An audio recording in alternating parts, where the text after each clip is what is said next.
Maqaa Abbaa, kan Ilmaa, kan Hafuura Qulqulluu, Waaqayyo tokkoo. Amiin. Jaalatamtoota maatii Waaqayyoo kan biyya keessaas, kan biyya alaas kan jiraattan maqaa Gooftaa keenya Iyyasuus Kiristoositiin nagaan isiniin jedhaa. Akkam yoo nageessanii? Akkam jirtuu? Amiin. Maqaa Waaqa keenyaa, Gooftaa keenyaa, jiraachisaa keenyaa, obaasaa keenyaa, nyaachisaa keenyaa, eegaa keenya kan ta'e, hundumaa kan ta'e, hundumtuu immoo isaan kan ta'e maqaa Waaqayyoo kan ulfaate haa ta'u.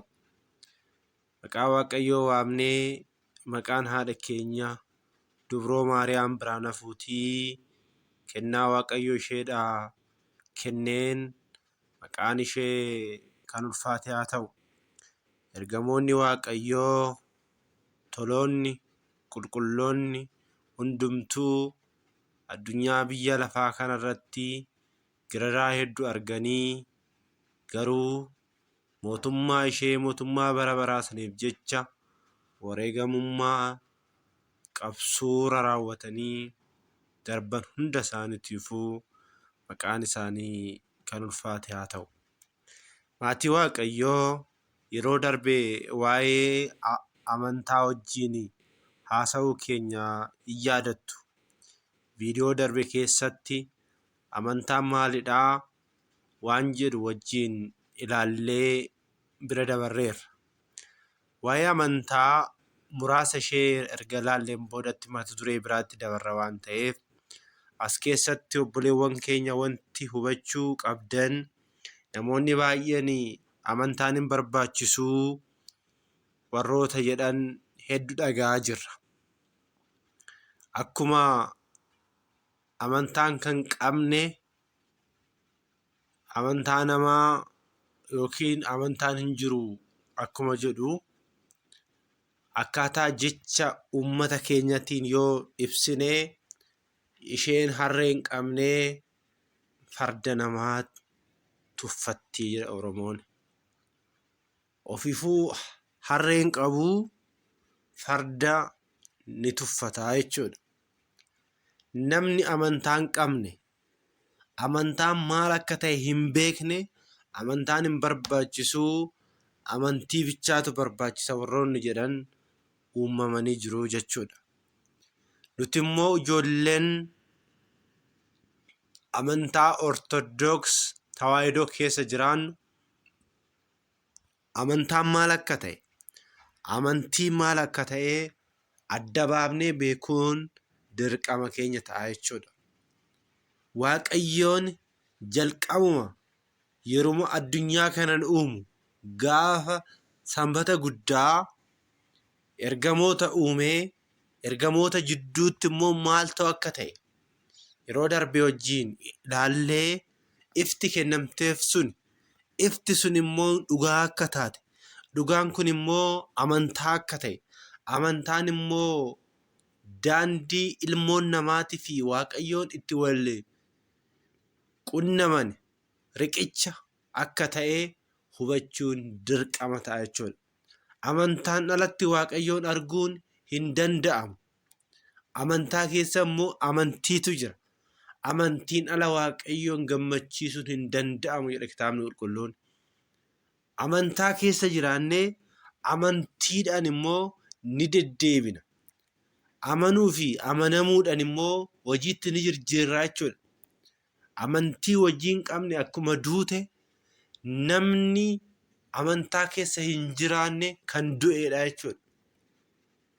Akkuma naannoo keenya arginu hiriyoota keenya ilaallu miidiyaa adda addaa irratti arginu har'a warreen amantaan nun barbaachisu amantii bichaadha jedhanii kitaaba nyaannaa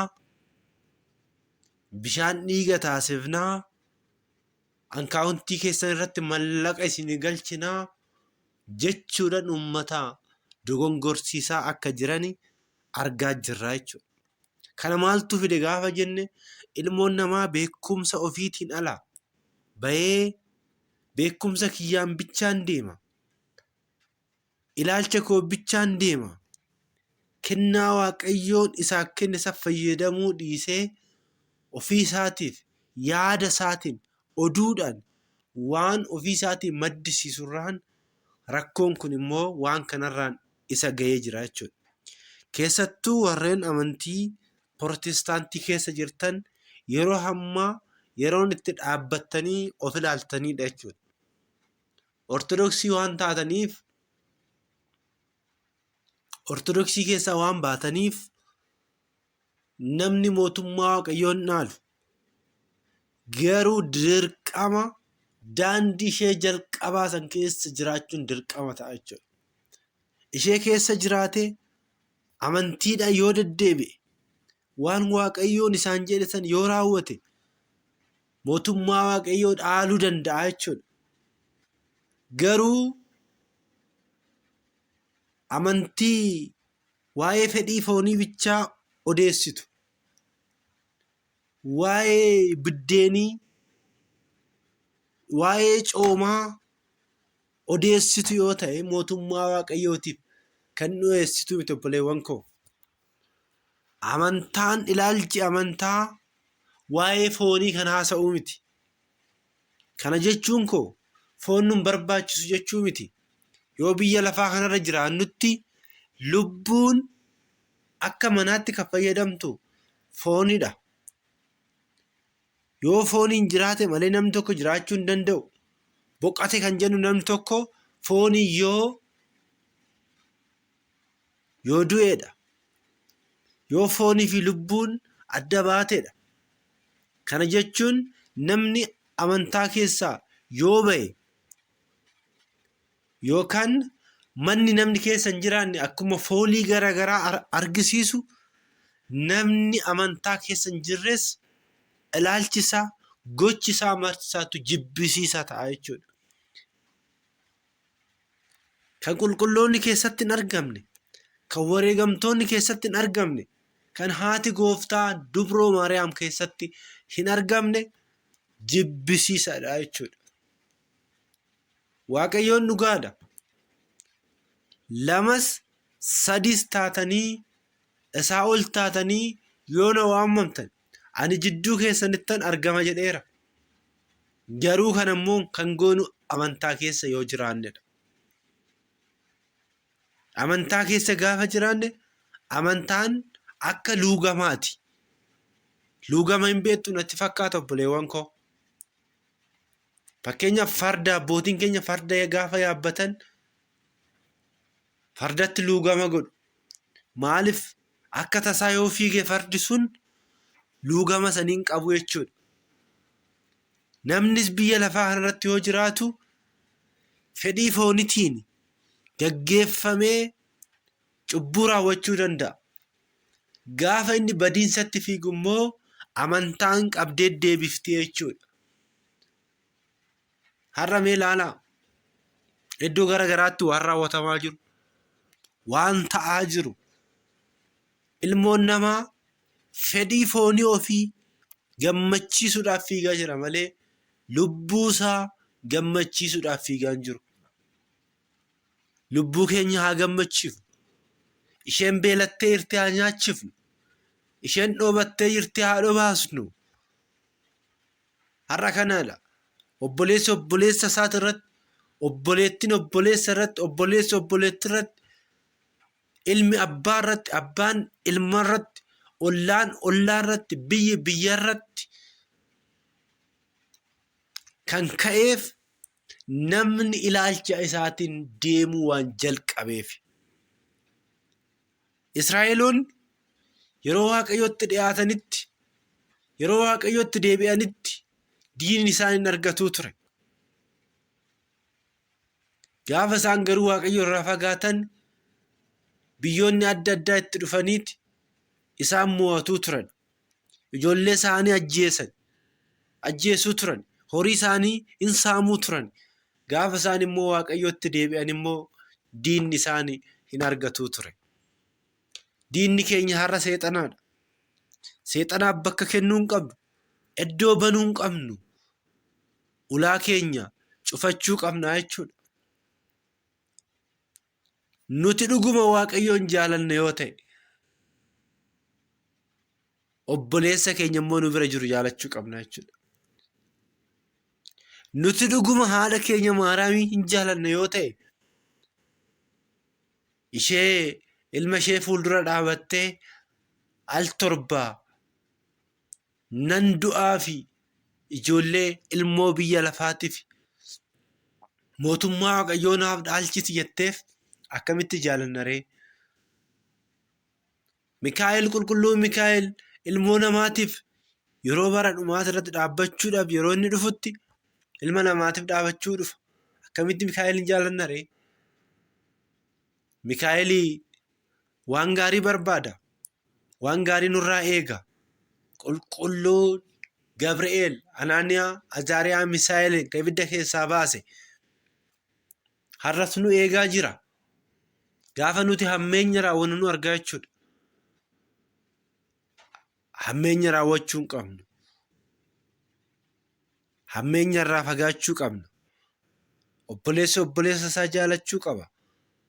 Obboleettiin obboleessa isaa jaalachuu qabdi. Ollaan ollaa isaa jaalachuu qaba. Kana yoo goonedha nuti kan ijoollee Waaqayyoo taanu. Kana yoo hin goone garuu nuti ijoollee Waaqayyoo hin taanu jechuudha. Ijoollee Waaqayyoo kan nu jechisiisu uffata adii waan uffanneef, wangeela sagalee bareedaadhaan waan lallabneef miti kanaa miti. Ijoollee Waaqayyoo kan nu jechisiisu haasofni keenya, adeemsi keenya, dubbiin keenya, gorsi keenya hundi isaatiyyuu ijoollee Waaqayyoo yoo nu jechisiisa ta'edha. Duuka bu'oonni biyya lafaarra deemanii gaafa isaan wangeela barsiisan maqaan isaanii osoo hin himin hordoftoota Kiristoos akka ta'an uummanni ragaa bahaa akka turan kitaabni qulqulluun ibsa jechuudha.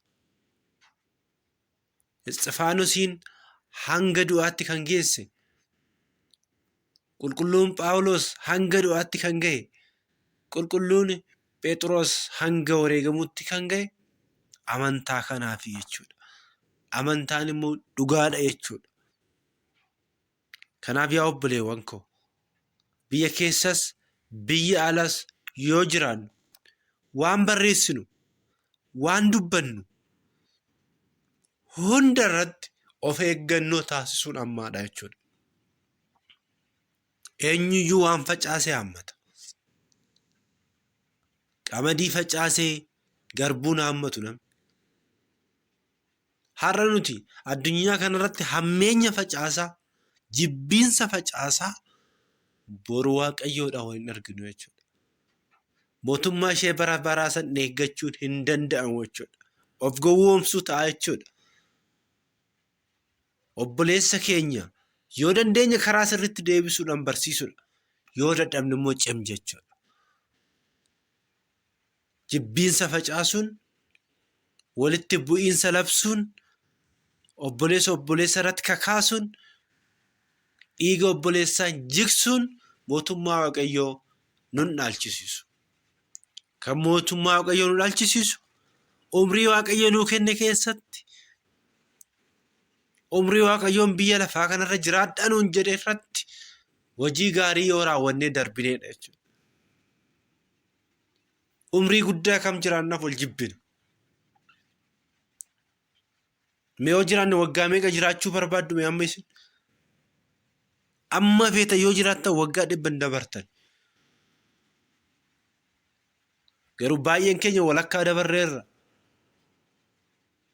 Addunyaa irratti wanti nu gammachiisu yoo maalidha? Maaliidhaaf obboleessa keenya jibbina? Waan waggaa muraasa keessatti biraa dabarruuf. Har'aayyuu ooluu keenyaan beeknu. Har'aayyuu nyaannee nyaatuma sanuu fixuudhaafuu ragaan qabnu. Kanaaf yaa obboleewwan koo mee of haa ilaallu. Amantaa keessa gaafa deddeebinu mee of haa ilaallu. Amantaa babal'isuuf jedhee obboleessa koo jibbuun qabu. Maaliifuu amantaan dhugaadha. Obboleessi koo hammeenya yoo irratti raawwate Isaan Waaqayyoon kadhachuu qaba malee hammeenya irratti raawwachuu hin qabu. Isarratti nama kakaasuu hin qabu. Isarratti jibbiinsa labsuu hin qabu. Akkana yoo godhe immoo isaan maalanii adda jirare? Maalirree garaagarummaan kiyya? Maalirree garaagarummaa warra amananii fi hin amanne jidduu jiru? Hin amanneefuu narratti jibbiinsa raawwachuu danda'a. Ani kan amana jedhee dubbadhu akkamittan jibbiinsa irratti dubbadha ree? Amantaa biroollee jibbuu hin qabnu. Wangeelli kanan jedhu amantaa biroo yoon jibbe immoo akkamittan itti siiqee wangeela barsiisa ree? Wangeela barsiisuudhaaf, itti siiqee dhugaa itti himuudhaaf, akka inni jireenya bara baraa argatu taasisuudhaaf itti siiquun qabaachuudha dursa. Itti siiqee gorsee hubachiisee sanaan booda immoo Waaqayyottan dabarsee kennaa jechuudha. Waan narraa eeggamu erga raawwadheen booda Waaqayyottan dabarsee kenna jechuudha. Yaa Waaqayyo lubbuu tanaaf akka lubbuun tun boru hin salphanneef akka si amantuuf akka si galateeffattuuf ani waan narraa eeggamu ati waan godhi naan jette godheen jira. Yaa Waaqayyo amma immoo lubbuu tana ati simadhu jechuudha. Waaqayyo fuuldura dhaabbannaa jechuudha. Yaa kiristaanota ta'uun keenya, kiristaanummaa ta'uun keenya, Kiristoos hordofuun keenya hojiidhaan haa mul'atu mee? Mee walaa jaalannu mee? Mee mana amantaa saamuu haa dhiifnu mee? Kan mana kiristaanaa deemnu yoo mallaqaaf ta'e gatiin bara baraan wal hafti jechuudha. Inkisaaraa jirraa jechuudha. Akka inkisaarreef immoo amantaa keenyaan deddeebinee mootummaa Waaqayyoodhaaf immoo haa dhaabbannuun jedhaa. Gorsa koo har'aa asumarrattan dhaabaa. Obboleewwan keessaniif gorsa kan akka dabarsitan abdiin qabaa. Hundi keenyayyuu iddoo jirutti walaa gorsinu, wangeela haa babal'ifnu, Waaqayyoon haa galateeffannu, obsa haa qabaannu. Akka bofaa obsa qabaachuu barbaachisa. Obsa yoo hin qabaanne ergoo tokkoyyuu ga'uu hin dandeenyu. Namni wangeela barsiisuudhaaf deemu immoo waan dhugaa himuudhaaf deemu immoo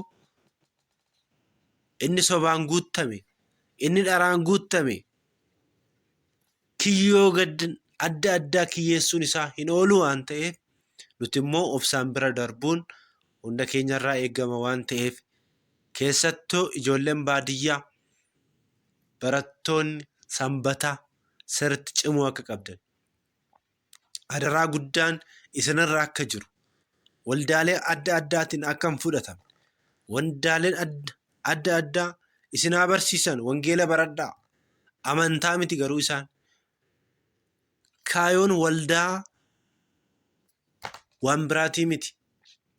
Walitti qabamanii wangeela akka barsiisanidha malee of akka beeksisanii miti. Waa'ee maqaa ofii bichaa waamaa amantaa yoo waamne kun sirrii miti. Isin immoo kana cimtanii beektanii amantaa keessaniin dhaabbattanii mootummaa bara baraa isheessan akka dhaaltaniif hawwii kootii. Waaqayyoon abbaan jaalalaa, abbaan dhiifamaa hunda keenyaafuu hubannoo kennaa nuuf haa laatu. Hundaa olitti immoo dhuma keenya nuuf haa bareechuun jedhaa. Galanni gooftaaf haa ta'uu. Maqaa Abbaa, Ilmaa, Hafuura Qulqulluu, Waaqayyo tokkoo. Amiin.